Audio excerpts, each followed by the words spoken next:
mặt trình tự, thứ bậc hành chính và pháp luật thì phải tuân thủ. Thì tôi cũng đã làm tất cả những tuân thủ như thế. Ngay cả trong cái hỗ trợ tiền đi lại đối với đại biểu, tôi phải tuân thủ theo thông tư của Bộ Tài chính, thông tư của Bộ Tài chính, và phải theo cái thang biểu giá xăng dầu tại cái thời điểm tổ chức hội nghị. Đấy là cả những cái mà điều mà chúng tôi phải tuân thủ đấy. Hoặc anh em thấy kinh phí của anh em là phải được đánh máy rất cụ thể để anh em ký tá và được nhìn thấy tiền, chứ không phải về chúng tôi viết tay vào. Đấy cũng là quy định của tài chính đấy, cái điều tài chính đấy. Không phải là tự dưng có những anh em mà chúng tôi bảo không ký tay được. Và ký là phải viết tay là bởi vì này, ký nhoằng thì thường ký giả được. Nhưng mà khi viết ý, thì nó sẽ có cái nét chữ ở đó, khó làm giả không? Đây tôi muốn chia sẻ như thế để anh em cũng hiểu là nhà nước dần dần sẽ hướng tới cái sự minh bạch, nó được rõ ràng. Anh em ký thế nào anh em phải nhìn được cái con số tiền đấy, chứ để ký cái danh sách không là đối với chúng tôi sẽ không làm. Chúng ta cũng phải biết hiểu nhau và chia sẻ với ban tổ chức như vậy, đúng không ạ? Rồi.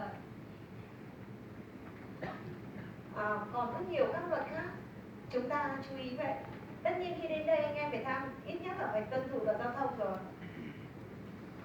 Xin phép các đồng bào Mông năm 2000 rồi 2001, khi mà Thủ tướng Chính phủ ban hành chỉ thị 01 thì chúng tôi lên đây, có lẽ chúng tôi lên đây sớm hơn một sư mạc, một sư sản là 4 triệu tổ chức hội nghị.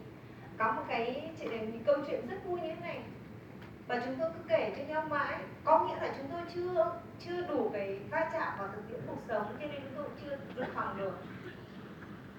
Người theo đạo Tin Lành ở bản thì thường là gì? Có những cái gia đình mà cả vợ cả chồng theo, xong nắm những cái vai trò là gì? Ví dụ ở đây gọi là trưởng nhóm, nhưng có người là đi các bản.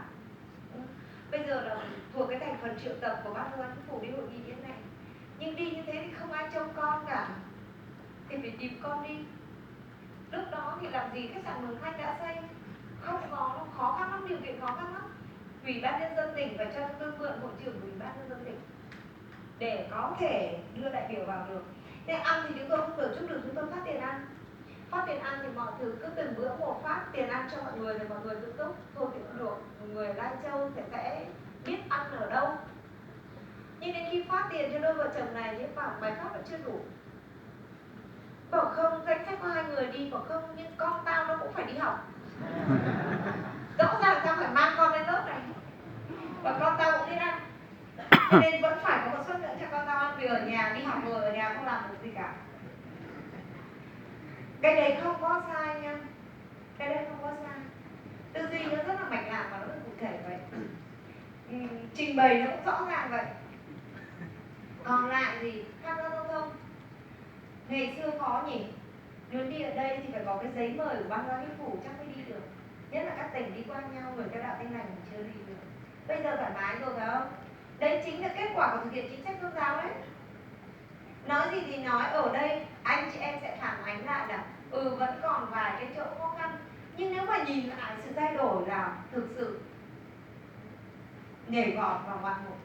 Trước đây đi anh em mà không có giấy thông hành của ban Chính phủ hoặc ban Thường Tình hoặc cơ quan quản lý nhà nước đấy, thì tôi nghĩ ở đâu nào ở bàn đấy, giống như giãn cách xã hội vậy của thời Covid, đúng không?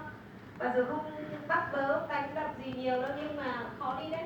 Nhưng bây giờ thoải mái rồi.